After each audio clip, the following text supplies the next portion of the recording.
Bismillahirrahmanirrahim. Assalamualaikum warahmatullahi wabarakatuh. Pertama sekali, marilah kita selalu bersyukur kehadirat Allah Subhanahu wa Ta'ala, Tuhan yang Maha Kuasa, yang telah memberikan kita kesempatan pada siang hari ini untuk mengikuti acara dalam pelaksanaan masa orientasi siswa baru di SMA Negeri 2 Sentajoraya. Semoga kamu semuanya dalam keadaan sehat walafiat dan tidak kurang suatu apapun. Kemudian selawat beriring salam kita berikan kepada Nabi besar Muhammad Sallallahu Alaihi Wasallam sebagai junjungan umat Islam. Semoga kita diakui sebagai umatnya di Yaumil Masar nantinya. Amin ya Rabbil Alamin.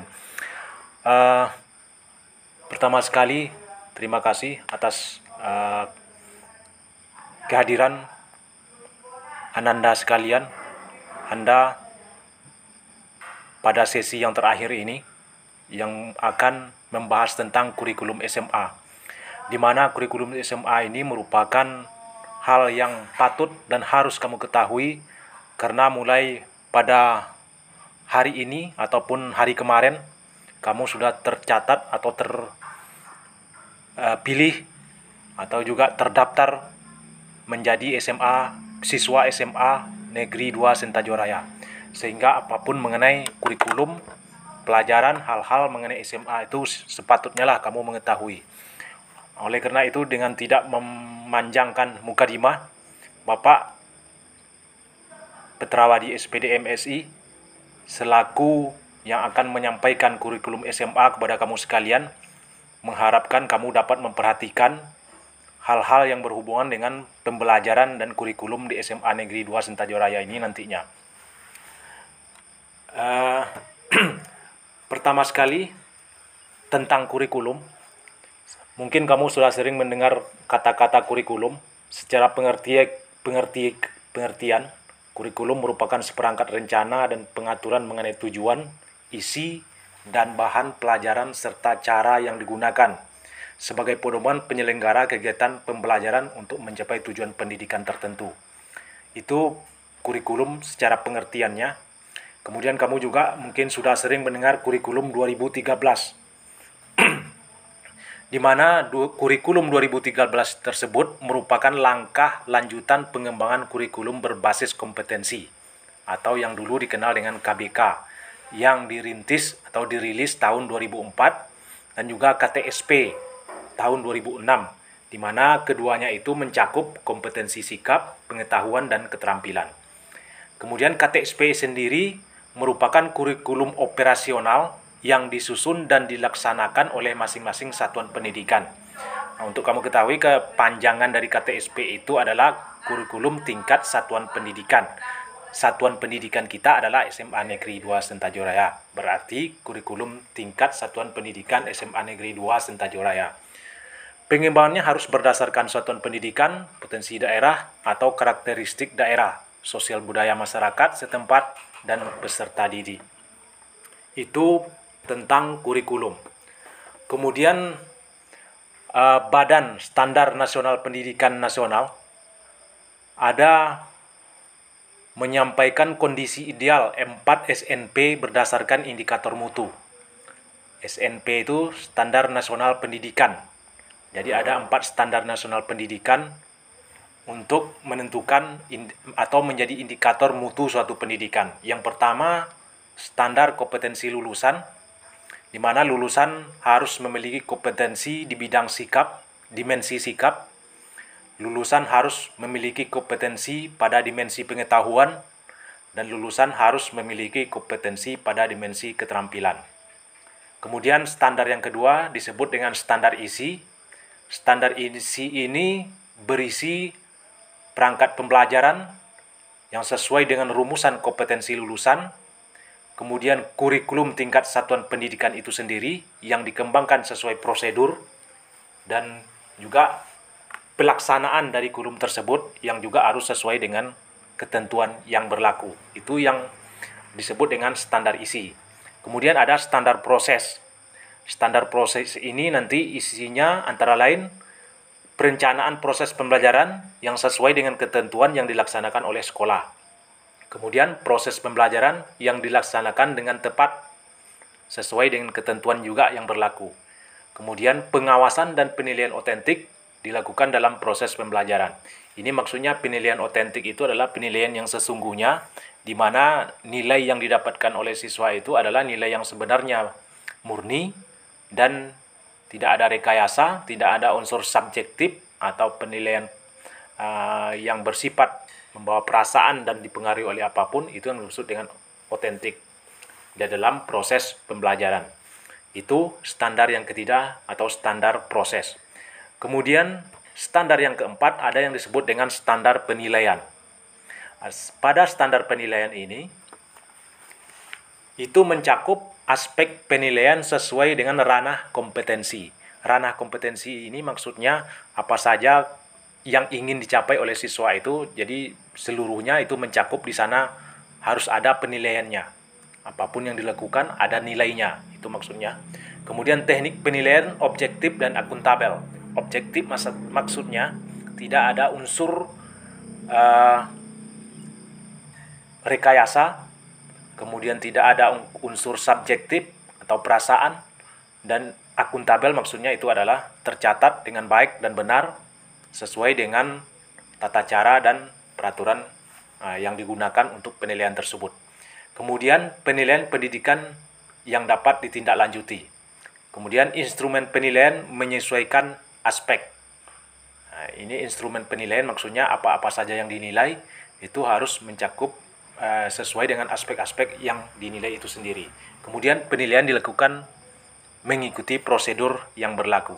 Itulah 4 standar mutu, standar nasional pendidikan yang ada di Indonesia. Kemudian selanjutnya tujuan khusus pendidikan menengah atas. Nah, di sini Bapak hanya akan menyampaikan tujuan khusus pendidikan menengah atas. Sebenarnya juga ada apa yang disebut dengan tujuan umum pendidikan menengah atas. Tetapi pada kesempatan ini rasanya hanya perlu kepada kamu disampaikan, atau lebih penting kamu mengetahui bahwa tujuan pendidikan menengah atas itu yang pertama adalah meningkatkan pengetahuan siswa untuk melanjutkan pendidikan pada jenjang yang lebih tinggi dan untuk mengembangkan diri sejalan dengan perkembangan ilmu dan teknologi. Artinya, kalau kamu sudah masuk ke SMA, itu tujuan kamu untuk selanjutnya itu adalah untuk melanjutkan pendidikan pada jenjang yang lebih tinggi. Jadi sebenarnya tidak cukup hanya untuk sampai di tingkat lulusan SMA saja. Karena tujuan khusus pendidikan menengah atas itu atau SMA itu adalah untuk meningkatkan pengetahuan siswa dalam usaha melanjutkan pendidikan pada jenjang yang lebih tinggi. Nah, itu dia sebenarnya. Berbeda nanti dengan siswa sekolah SMK atau kejuruan, itu tujuan khususnya itu berbeda lagi dengan yang di SMA ini. Kemudian tujuan khusus yang kedua, meningkatkan kemampuan siswa sebagai anggota masyarakat dalam mengadakan hubungan timbal balik dengan lingkungan sosial, budaya, dan alam sekitarnya. Jadi pada dasarnya itu meningkatkan kemampuan kamu semuanya sebagai anggota masyarakat, sehingga nanti terjadi interaksi di dalam masyarakat itu, kamu bisa berinteraksi dengan baik, saling menguntungkan, bermanfaat bagi masyarakat, bermanfaat bagi lingkungan, bermanfaat bagi sosial budaya, dan lain sebagainya di lingkungan tempat kamu tinggal.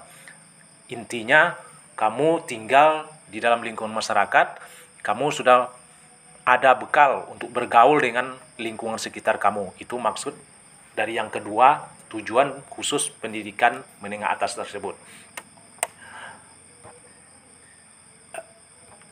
Kemudian pada SMA Negeri 2 Sentajo Raya ada mempunyai visi dan misi. Setiap sekolah itu ada mempunyai visi dan misi. Untuk SMA Negeri 2 Sentajo Raya, visinya adalah unggul dalam prestasi dan berbudi pekerti luhur serta berwawasan lingkungan. Jadi kami mengharapkan kamu setelah tamat dari SMA ini nanti, kamu unggul, ada prestasi yang dibanggakan, mempunyai budi pekerti baik, tidak kurang ajar dan segala macamnya, serta mempunyai wawasan lingkungan, tahu bagaimana hal-hal yang perbuatan yang akan merusak lingkungan, hal-hal yang bermanfaat bagi lingkungan, menjaga kebersihan, dan lain sebagainya. Itu visi SMA Negeri 2 Sentajo Raya. Unggul dalam prestasi, berbudi pekerti luhur, serta berwawasan lingkungan. Kemudian misinya, 1. Mewujudkan sumber daya manusia yang unggul dan berbudi pekerti luhur. Yang kedua, mengembangkan potensi siswa secara optimal, baik dalam akademis maupun non-akademis. Jadi baik dalam bidang pelajaran maupun ekstrakurikuler, diharapkan kamu bisa menggali potensi diri di sini nantinya dengan memasuki kegiatan-kegiatan yang akan disediakan di sekolah kita. Kemudian yang ketiga, menjalin hubungan yang harmonis antara sekolah, wali peserta didik, masyarakat, lembaga instansi yang terkait dalam mencapai visi sekolah yang optimal. Itu visi dan misinya SMA Negeri kita, SMA Negeri 2 Sentajo Raya. Kemudian struktur kurikulum. Struktur kurikulum merupakan bagian daripada kurikulum menengah atas yang wajib kamu ketahui. Jadi struktur kurikulum kita SMA itu secara keseluruhan di Indonesia ini pada prinsipnya hampir sama, yang terdiri atas kelompok mata pelajaran wajib dan mata pelajaran peminatan. Nah, kurikulum terdiri atas 16 mata pelajaran, wajib A terdiri 6 mata pelajaran, wajib B 4 mata pelajaran. Nanti ada peminatan MIPA terdiri dari 4 mata pelajaran termasuk muatan lokal budaya Melayu Riau.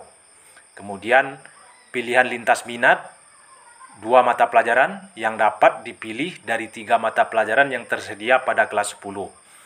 Nah, pilihan berupa lintas minat 1 mata pelajaran yang dapat dipilih dari 2 mata pelajaran yang tersedia pada kelas 11 dan 12. Jadi pada kelas 11 dan 12 itu hanya 1 mata pelajaran lintas minat. Kalau pada kelas 10, kamu diberi 2 mata pelajaran untuk lintas minat atau dipilihkan nantinya. Kemudian ada juga program pengembangan diri.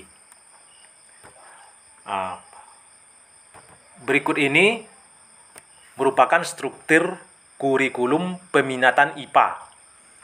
Seperti yang kamu lihat di sana, ada mata pelajaran wajib A, umum.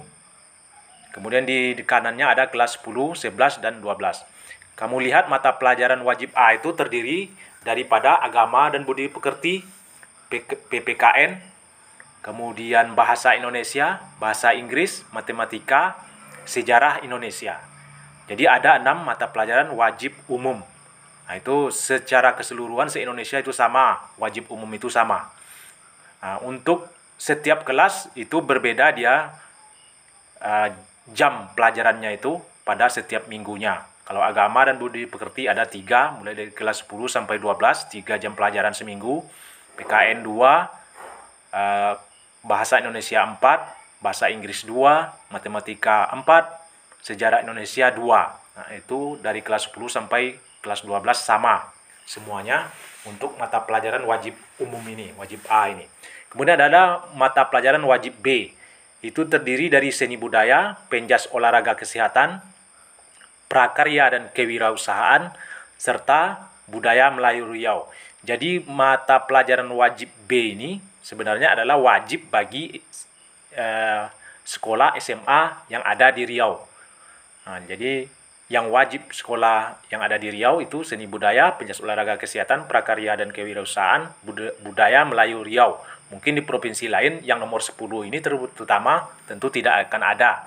Kalau di Sumatera Barat mungkin itu budaya Melayu Minangkabau, kira-kira seperti itu. Nah, untuk jam mata pelajarannya jumlahnya dari kelas 10 sampai kelas 12, seperti yang kamu lihat di sana, ada seni budaya 2, penjas olahraga kesehatan 3, prakarya 2, budaya Melayu Riau 2. Kemudian ada peminatan matematika dan ilmu pengetahuan alam. Itu matematika, biologi, fisika, kimia. Nah, masing-masing untuk kelas 10 itu semuanya 3 jam pelajaran per minggu. Untuk kelas 11 dan kelas 12 itu sudah menjadi 4 nantinya setiap minggu, 4 jam mata pelajaran untuk setiap minggunya, 4 jam pelajaran untuk setiap minggunya matematika, biologi, fisika, kimia tersebut. Kemudian ada lintas minat. Lintas minat ini adalah mata pelajaran yang harus yang kamu pilih atau yang dipilihkan nantinya oleh sekolah. Untuk yang berjurusan peminatan IPA ini, lintas minatnya adalah dari jurusan yang bukan IPA, apakah dari jurusan IPS ataupun dari jurusan bahasa. Nah, kalau kita juga ada yang dari jurusan IPS itu sosiologi, itu dipilihkan sosiologi. Kemudian informatika itu termasuk ke dalam IPS juga atau umum sebenarnya. Kemudian geografi itu IPS. Kalau bahasa Inggris itu dari jurusan bahasa. Karena SMA itu ada jurusan IPA, IPS, dan bahasa. Nah, kalau untuk kelas 10 kamu hanya sosiologi dan informatika nantinya yang akan dipilihkan sebagai lintas minat pada peminatan atau yang berjurusan IPA. Selanjutnya struktur kurikulum peminatan IPS. Nah, seperti peminatan IPA itu kelompok wajib A sama, nomor 1 sampai 6 sama, dan jumlah jam pelajarannya juga sama. Kemudian wajib B juga sama, ada 4, seni budaya penjas prakarya kewirausahaan budaya Melayu Riau sama, dan jamnya juga sama. Nah, peminatan ilmu pengetahuan sosial itu adalah ada sejarah, ekonomi, geografi, dan sosiologi. Jamnya juga sama dengan yang IPA tadi. Kalau di IPA itu ada matematika, fisika, kimia, dan biologi. Untuk kelas 10, 3 jam mata pelajaran masing-masing. Kelas 11, 12 itu 4 jam mata pelajaran masing-masing per minggunya. Kemudian lintas minat, itu untuk jurusan IPS, lintas minatnya biologi, informatika, dan bahasa Inggris. Itu untuk kelas 11 dan kelas 10. Kalau untuk kelas 10, biologi dan informatika. Nah, itu struktur kurikulum peminatan IPS. Kemudian ada yang disebut dengan beban belajar. Beban belajar merupakan keseluruhan kegiatan yang harus diikuti oleh peserta didik dalam 1 minggu, 1 semester, dan 1 tahun pembelajaran. Nah, beban belajar di sekolah menengah atas itu dinyatakan dalam jam pembelajaran per minggu. Beban belajar 1 minggu kelas 10 ada 44 jam pembelajaran. Kelas 11 dan kelas 12 46 jam pembelajaran. Sedangkan durasi 1 jam pembelajaran itu adalah 45 menit dalam waktu normal. Kalau dalam waktu masa pandemi sekarang ini, dalam waktu yang tidak normal, artinya itu biasanya kalau tatap muka terbatas kemarin itu adalah sekitar setengah jam, 1 jam pembelajaran. Kemudian yang kedua, beban belajar di kelas 10, 11 dalam 1 semester paling sedikit 18 minggu. Beban belajar di kelas 12 pada semester ganjil paling sedikit 18 minggu. Beban belajar di kelas 12 pada semester genap paling sedikit 14 minggu. Kenapa di kelas 12 itu hanya 14 minggu paling sedikit? Karena kelas 12 biasanya pada akhir di sekolah di SMA ini dia banyak mengikuti ujian-ujian, mulai dari ujian akhir sekolah. Dulu juga ada yang istilahnya ujian akhir nasional atau UAN dan lain sebagainya. Kemudian beban belajar dalam 1 tahun pembelajaran paling sedikit 36 minggu dan paling banyak 40 minggu. Itu beban pelajaran nantinya di SMA ini yang akan kamu ikuti. Kemudian ada ketuntasan belajar.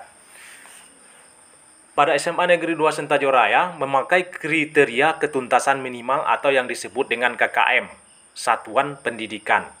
Jadi KKM itu ditentukan oleh satuan pendidikan yang mengacu pada standar kompetensi lulusan atau SKL dengan mempertimbangkan karakteristik peserta didik, karakteristik mata pelajaran, dan kondisi satuan pendidikan.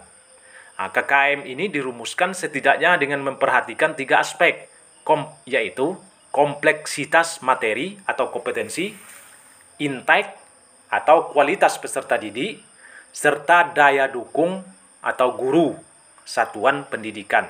Jadi yang menentukan berapa angka, jumlah atau nilai daripada KKM itu, kriteria ketuntasan minimal itu nilainya, itu ditentukan oleh 3 aspek tersebut.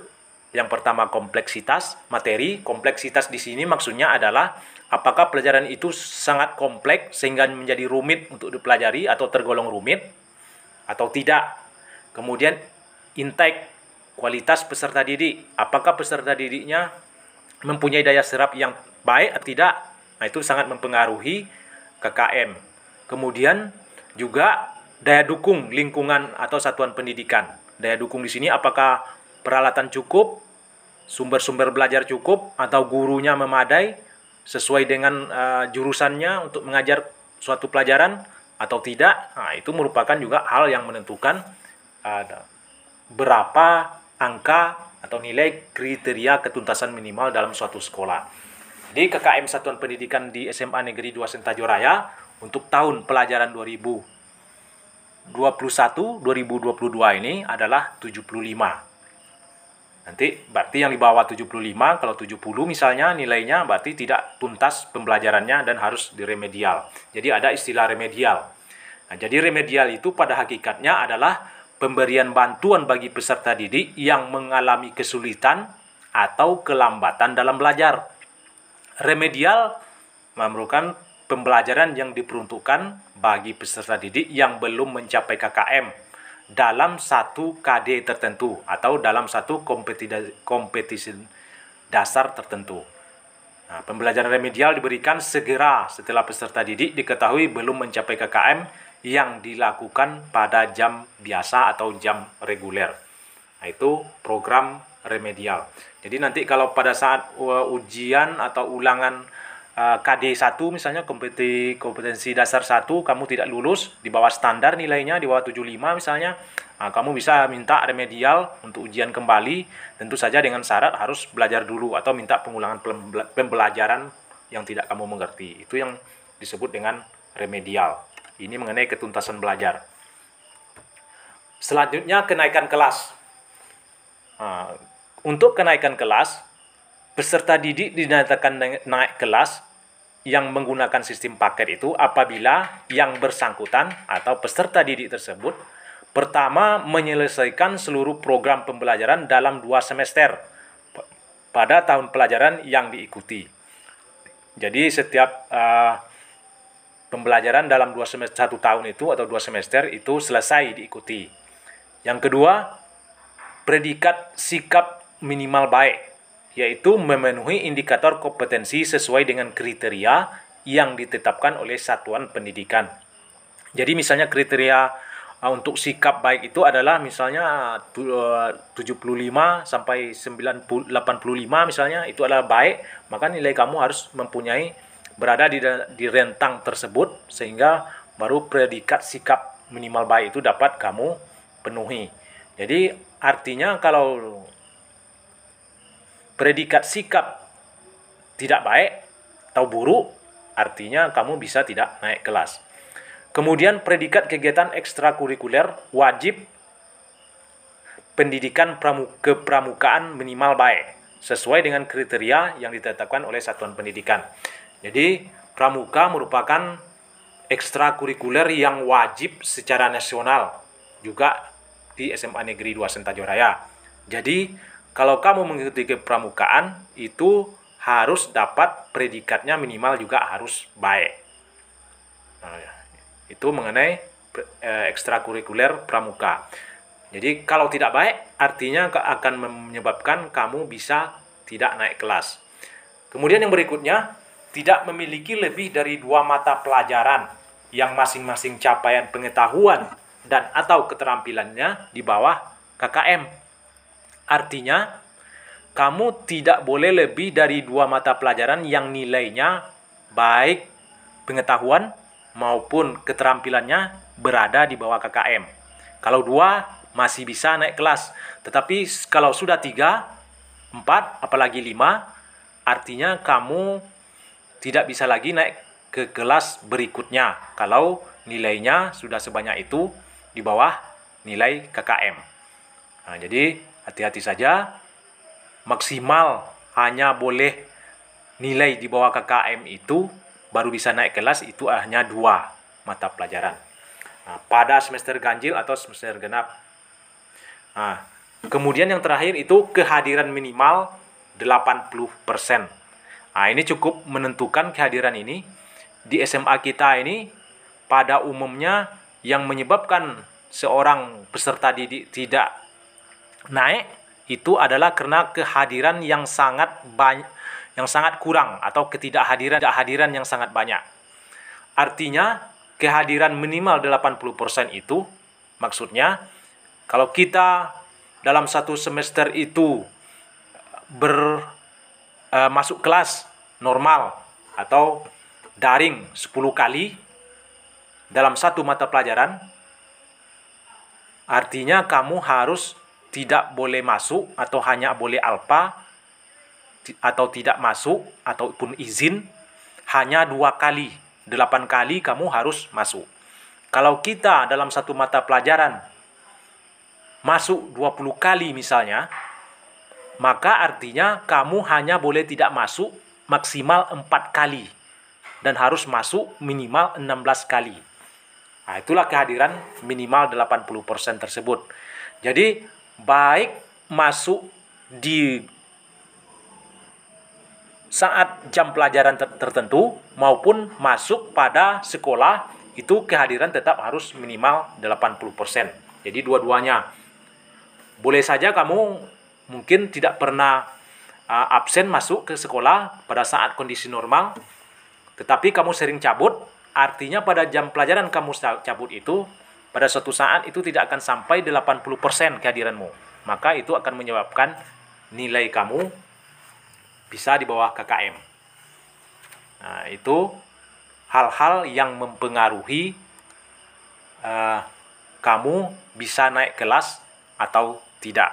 Nah, seperti kamu ketahui bahwa kita pada saat ini terkena, bahkan seluruh dunia terkena pandemi COVID-19. Jadi di SMA kita pada saat ini juga pembelajaran itu dengan melalui apa yang disebut dengan daring atau dalam jaringan. Itu saat ini tentu kamu sudah familiar dengan kata-kata tersebut. Tetapi juga di SMA kita kadang-kadang terjadi kombinasi pembelajaran antara daring dan luring. Daring dalam jaringan, luring itu luar jaringan. Kombinasi itu bisa saja terjadi. Bagaimana misalnya contohnya? Misalnya guru bisa saja memberikan video, memberikan